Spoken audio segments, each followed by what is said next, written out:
ಮುಖ್ಯಮಂತ್ರಿ ಸಿದ್ದರಾಮಯ್ಯನವರ ಮನೆ ಬಳಿ ಕಾರೊಂದು ಹೊತ್ತಿ ಉರಿದಿರುವಂತಹ ಘಟನೆ ಆಗಿದೆ. ರಸ್ತೆ ಬದಿ ನಿಲ್ಲಿಸಿದಂತಹ ಕಾರ್ಗೆ ಆಕಸ್ಮಿಕವಾಗಿ ಬೆಂಕಿ ಹೊತ್ಕೊಂಡಿದೆ. ಸುಟ್ಟು ಕರಕಲಾಗಿದೆ ಕಾರು. ಮುಖ್ಯಮಂತ್ರಿ ಸಿದ್ದರಾಮಯ್ಯನವರ ಮನೆಯ ಬಳಿ ನಡೆದಿರುವಂತಹ ಘಟನೆ ಇದು. ಆ ಸಂದರ್ಭದಲ್ಲಿ ಕೆಲ ಕಾಲ ಆತಂಕದ ವಾತಾವರಣ ಅಲ್ಲಿ ಸೃಷ್ಟಿಯಾಗಿತ್ತು. ಅರ್ಧ ಗಂಟೆಗಳ ಕಾಲ ಕಾರು ಹೊತ್ತಿ ಉರಿತಾ ಇದ್ರೂ ಕೂಡ ಅಗ್ನಿಶಾಮಕ ದಳದ ವಾಹನ ಅಲ್ಲಿಗೆ ಬಂದಿಲ್ಲ. ಹೊತ್ತಿ ಉರಿತಾ ಇದ್ದ ಬೆಂಕಿಯನ್ನ ಖಾಸಗಿ ಹೋಟೆಲ್ ಸಿಬ್ಬಂದಿ ನಂದಿಸಿದ್ದಾರೆ. ವಿಂಡ್ಸರ್ ಮ್ಯಾನರ್ ಹೋಟೆಲ್ ಸಿಬ್ಬಂದಿ ಬೆಂಕಿ ನಂದಿಸುವ ಕಾರ್ಯವನ್ನ ನಡೆಸಿದ್ರು. ದೃಶ್ಯವನ್ನ ನೀವು ಗಮನಿಸ್ತಾ ಇದ್ದೀರಿ. ಮುಖ್ಯಮಂತ್ರಿ ಸಿದ್ದರಾಮಯ್ಯನವರ ಮನೆಯ ಸಮೀಪದಲ್ಲಿ ನಿಲ್ಲಿಸಿದ್ದಂತಹ ಕಾರ್ಗೆ ಬೆಂಕಿ ಹೊತ್ಕೊಂಡಿದೆ.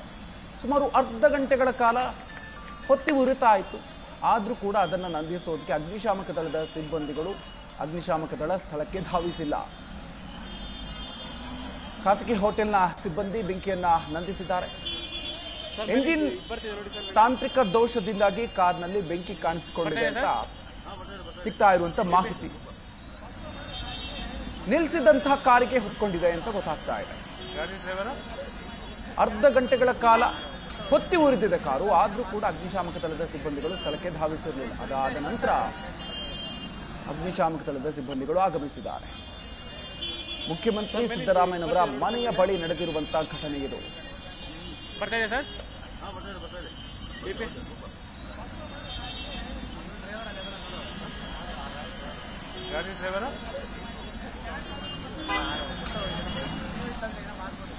ಅರ್ಧ ಗಂಟೆಗಳ ಕಾಲ ಹೊತ್ತಿ ಉರಿತಾ ಇತ್ತು. ಆದ್ರೂ ಕೂಡ ಅಗ್ನಿಶಾಮಕ ದಳದ ಸಿಬ್ಬಂದಿಗಳು ಸ್ಥಳಕ್ಕೆ ಧಾವಿಸಿರಲಿಲ್ಲ. ಆ ಸಂದರ್ಭದಲ್ಲಿ ಖಾಸಗಿ ಹೋಟೆಲ್ನ ಸಿಬ್ಬಂದಿಗಳು ಆ ಕಾರ್ನ ಬೆಂಕಿಯನ್ನ ನಂದಿಸುವಂತಹ ಕಾರ್ಯವನ್ನ ನಡೆಸಿದ್ರು. ಅದಾದ ನಂತರ ಅಗ್ನಿಶಾಮಕ ದಳ ಸಿಬ್ಬಂದಿಗಳು ಅರ್ಧ ಗಂಟೆಯ ನಂತರ ತಡವಾಗಿ ಆಗಮಿಸಿದ್ದಾರೆ. ಮುಖ್ಯಮಂತ್ರಿಗಳ ಮನೆಯ ಸಮೀಪ ನಡೆದಿರುವಂತಹ ಘಟನೆ ಇದು. ರಸ್ತೆ ಬದಿ ನಿಲ್ಲಿಸಿದಂತಹ ಕಾರ್ಗೆ ಆಕಸ್ಮಿಕವಾಗಿ ಬೆಂಕಿ ಹೊತ್ಕೊಂಡಿದೆ.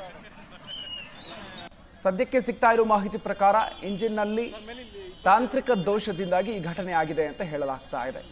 ಸದ್ಯ ಕಾರ್ ಮಾಲೀಕನನ್ನ ಹೈಗ್ರೌಂಡ್ಸ್ ಠಾಣೆ ಪೊಲೀಸರು ಕರ್ಕೊಂಡು ಹೋಗಿದ್ದಾರೆ.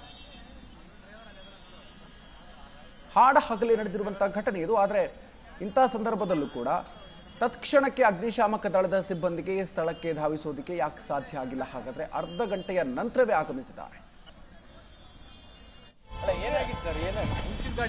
Smoke came out of the engine and we parked and it caught fire. That's it.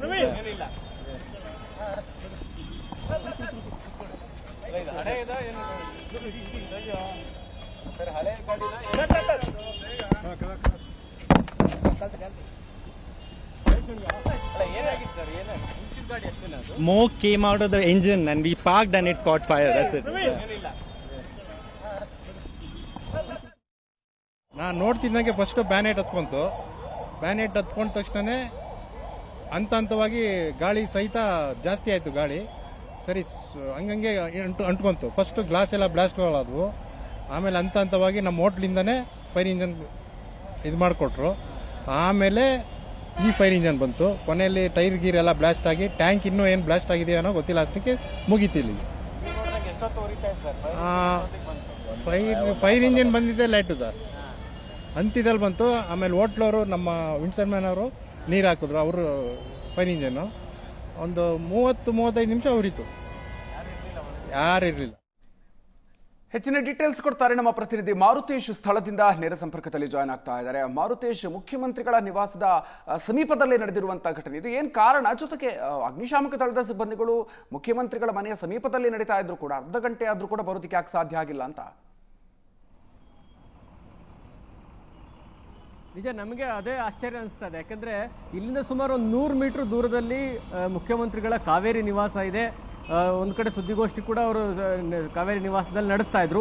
ಅಲ್ಲಿಂದ ಸುಮಾರು 100 ಮೀಟರ್ ದೂರದಲ್ಲೇ ಆಗಿರ್ತಕ್ಕಂಥ ಘಟನೆ ಇದು. ನನ್ನ ಹಿಂಭಾಗದಲ್ಲಿ ನೀವು ಗಮನಿಸಬಹುದು ಮಧುಕರ್, ಸಂಪೂರ್ಣವಾಗಿ ಸುಟ್ಟು ಕರಕಲಾಗಿದೆ. ಅಂದ್ರೆ ಬೆಂಕಿ ಹೊತ್ಕೊಳ್ತಾ ಇದ್ದ ಹಾಗೆ ಅವರು ಅಂದ್ರೆ ಇಲ್ಲಿಂದ ಒಂದು 10-15 ಮೀಟರ್ ಹಿಂದ್ಗಡೆ ಇರ್ತಕ್ಕಂಥ ಒಂದು ಸಿಗ್ನಲ್, CM ಅವರ ನಿವಾಸ ಅಂದ್ರೆ ಕಾವೇರಿ ನಿವಾಸದಿಂದ ಸ್ವಲ್ಪ ಮುಂದೆ ಇರ್ತಕ್ಕಂಥ ಸಿಗ್ನಲ್, ಆ ಸಿಗ್ನಲ್ನಲ್ಲೇ ಅವ್ರಿಗೆ ಬಾನೆಟ್ನ ಒಳಗಡೆಯಿಂದ ಹೊಗೆ ಬರಲಿಕ್ಕೆ ಶುರುವಾಗಿದೆ. ಯಾವಾಗ ಆ ರೀತಿ ಹೊಗೆ ಬರ್ಲಿಕ್ಕೆ ಶುರುವಾಯಿತು ಅವ್ರು ತಂದು ಈ ವಿಂಡ್ಸರ್ ಮ್ಯಾನರ್ಗೆ ಹೋಗುವಂಥ ಈ ರಸ್ತೆಯಲ್ಲಿ ಪಾರ್ಕ್ ಮಾಡಿದ್ರು. ಪಾರ್ಕ್ ಮಾಡಿ ಬ್ಯಾನೆಟ್ ತೆಗೆದು ಏನಾಗಿದೆ, ಇಂಜಿನಲ್ಲಿ ಏನೋ ಸಮಸ್ಯೆ ಆಗಿದೆ ಅಂತೇಳಿ ಓಪನ್ ಮಾಡಲಿಕ್ಕೆ ಹೋದಾಗ ಏಕಾಏಕಿ ಬೆಂಕಿಯ ಜ್ವಾಲೆ ಜಾಸ್ತಿ ಆಗಿದೆ. ಹೀಗಾಗಿ ಅವ್ರಿಗೂ ಕೂಡ ಏನು ಮಾಡಬೇಕು ಅಂತ ತೋಚಿಲ್ಲ. ನೀವು ದೃಶ್ಯದಲ್ಲಿ ನೋಡಿದ್ರೆ ಗೊತ್ತಾಗುತ್ತೆ, ಸಂಪೂರ್ಣವಾಗಿ ಸುಟ್ಟು ಭಸ್ಮವಾಗಿದೆ.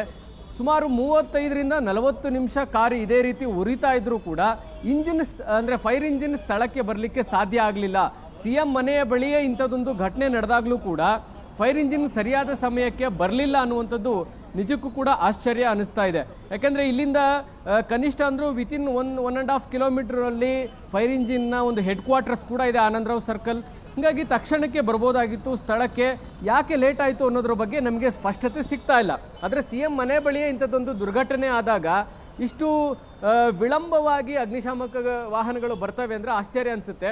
ನೀವು ಇಲ್ಲಿ ನಾನು ಏನು ಕಾರಿನ ದೃಶ್ಯ ಇದೆ, ಇದರ ಪಕ್ಕದಲ್ಲಿ ನೀವು ಗಮನಿಸ್ಬೋದು, ಅಲ್ಲಿಂದ ಬೆಂಕಿ ನಂದಿಸುವಂತಹ ಕಾರ್ಯ ಆಗ್ತಾ ಇತ್ತು. ಈಗಾಗಲೇ ನಾವು ವಿಜುವಲ್ಸ್ ಕೂಡ ನೋಡ್ತಾ ಇದೀವಿ. ಅಂದರೆ ಈ ರಸ್ತೆಯಿಂದ ಆಪೋಸಿಟ್ ಇರ್ತಕ್ಕಂಥ ವಿಂಡ್ಸರ್ ಮ್ಯಾನರ್ ಹೋಟೆಲ್, ಆ ಹೋಟೆಲ್ನಲ್ಲಿ ಏನಾದರೂ ಬೆಂಕಿ ಅವಘಡ ಆದಾಗ ಇರುವಂಥ ನೀರಿನ ವ್ಯವಸ್ಥೆ ಏನಿದೆ, ಅಲ್ಲಿಂದ ಪೈಪ್ ಮೂಲಕ ಇಲ್ಲಿಯ ತನಕ ಅವರು ನೀರು ಹಾರಿಸುವಂಥ ಪ್ರಯತ್ನವನ್ನು ಮಾಡ್ತಾ ಇದ್ರು. ಕೊನೆಗೆ ಫೈರ್ ಇಂಜಿನ್ ಬರೋದಕ್ಕಿಂತ ಮುಂಚಿತವಾಗಿ ಈ ವಾಟರ್ ಟ್ಯಾಂಕ್ ಬಂದಿತ್ತು. ಈ ವಾಟರ್ ಟ್ಯಾಂಕ್ನಿಂದಲೇ ನೀರು ಹಾರಿಸುವಂಥ ಪ್ರಯತ್ನವನ್ನು ಮೊದಲು ಮಾಡಲಾಯಿತು. ಅದಾದಮೇಲೆ ಫೈರ್ ಇಂಜಿನ್ ಕೊನೆಗೆ ಬಂದು ಸಂಪೂರ್ಣವಾಗಿ ಬೆಂಕಿ ನಂದಿಸುವಂಥ ಪ್ರಯತ್ನವನ್ನು ಮಾಡಿದ್ದಾರೆ. ಅಂದರೆ ಸಂಪೂರ್ಣವಾಗಿ ಈಗ ಕಾರು ಸುಟ್ಟು ಭಸ್ಮವಾಗಿದೆ, ಇದನ್ನು ಮತ್ತೆ ಏನು ಉಪಯೋಗಿಸೋದಕ್ಕೆ ಬರೋದಿಲ್ಲ. ಆ ಮಟ್ಟಿನ ಒಂದು ಬೆಂಕಿ ಅವಘಡ ಸಿಎಂ ನಿವಾಸದ ಬಳಿ ಆಗಿರ್ತಕ್ಕಂಥದ್ದು. ಮಧುಕರ್, ಒಂದು ಕಡೆ ನಮಗಿರುವಂಥ ಆಶ್ಚರ್ಯ ಮತ್ತು ಇಂಥ ಸಿಎಂ ನಿವಾಸದ ಸುತ್ತಮುತ್ತ ಇಂಥ ಅವಘಡಗಳಾದಾಗ ಅಗ್ನಿಶಾಮಕ ಸಿಬ್ಬಂದಿಗಳು ಎಷ್ಟು ಕ್ಷಿಪ್ರವಾಗಿ ರೆಸ್ಪಾನ್ಸ್ ಮಾಡ್ತಾರೆ ಅನ್ನುವಂಥ ಪ್ರಶ್ನೆ ಸಹಜವಾಗಿ ಹೇಳುತ್ತೆ. ಯಾಕಂದರೆ ಆನಂದರಾವ್ ಸರ್ಕಲ್ ಬಳಿ ನಾನು ಆಗಲೇ ಹೇಳಿದಾಗೆ ಫೈರ್ ಇಂಜಿನ್ ಹೆಡ್ ಕ್ವಾರ್ಟರ್ಸ್ ಇದೆ. ಈ ಘಟನೆ ಆಗ್ತಿದ್ದ ಹಾಗೆ ಅಂದರೆ ಯಾವಾಗಲೂ ಸಿಎಂ ಮನೆಯ ಮುಂಭಾಗದಲ್ಲಿರ್ತಕ್ಕಂಥ ಸರ್ಕಲ್ನಲ್ಲಿ ಟ್ರಾಫಿಕ್ ಪೊಲೀಸರು ಇರ್ತಾರೆ, ಸೆಕ್ಯೂರಿಟಿಗಾಗಿ ಪೊಲೀಸರು ಇರ್ತಾರೆ. ಇವ್ರು ಯಾರು ತಕ್ಷಣಕ್ಕೆ ಮಾಹಿತಿ ಕೊಡಲಿಲ್ವಾ, ಅಥವಾ ಫೈರ್ ಇಂಜಿನ್ ಬರೋದಕ್ಕೆ ಟ್ರಾಫಿಕ್ನ ಸಮಸ್ಯೆ ಆಯ್ತಾ, ಏನು ಕಾರಣ ಅನ್ನೋದ್ರ ಬಗ್ಗೆ ಗೊತ್ತಿಲ್ಲ. ಆದರೆ ಓನರನ್ನು ಸದ್ಯಕ್ಕೆ ಹೈಗ್ರೌಂಡ್ಸ್ ಪೊಲೀಸರು ಪೊಲೀಸ್ ಸ್ಟೇಷನ್ಗೆ ಕರೆದುಕೊಂಡು ಹೋಗಿದ್ದಾರೆ. ಅವರಿಗೆ ಮಾತನಾಡಿಸಿದಂಥ ಸಂದರ್ಭದಲ್ಲಿ ಇಲ್ಲ, ಇಂಜಿನಿಂದ ಹೊಗೆ ಕಾಣಿಸ್ಕೊಳ್ತು, ಹೀಗಾಗಿ ನಾವು ಸೈಡಲ್ಲಿ ಪಾರ್ಕ್ ಮಾಡಿದ್ವಿ, ಅಷ್ಟೊತ್ತಿಗೆ ಬೆಂಕಿ ಹೊತ್ಕೊಳ್ತು ಅನ್ನುವಂಥ ಮಾತನ್ನು ಕೂಡ ಹೇಳ್ತಾ ಇದ್ರು. ಚಾಲಕರು ಕೂಡ ಅದನ್ನೇ ಹೇಳ್ತಿದ್ದಾರೆ. ಚಾಲಕರನ್ನ ಕೋರಮಂಗಲದಿಂದ ಅವರು ಬುಕ್ ಮಾಡ್ಕೊಂಡು ಬಂದಿದ್ದಾರೆ. ಡ್ರೈವ್ ಆ್ಯಪ್ನಲ್ಲಿ ಡ್ರೈವರನ್ನು ಮಾತ್ರ ಹೈರ್ ಮಾಡಿದ್ರು. ಓನರನ್ನು ಈಗ ಪೊಲೀಸರು ಕರೆದುಕೊಂಡು ಹೋಗಿದ್ದಾರೆ.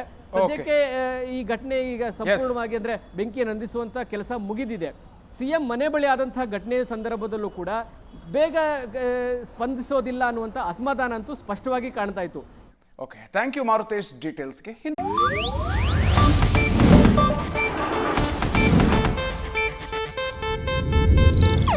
ಇದು ಏಷ್ಯಾನೆಟ್ ನ್ಯೂಸ್ ನೆಟ್ವರ್ಕ್ ಪ್ರಸ್ತುತಿ.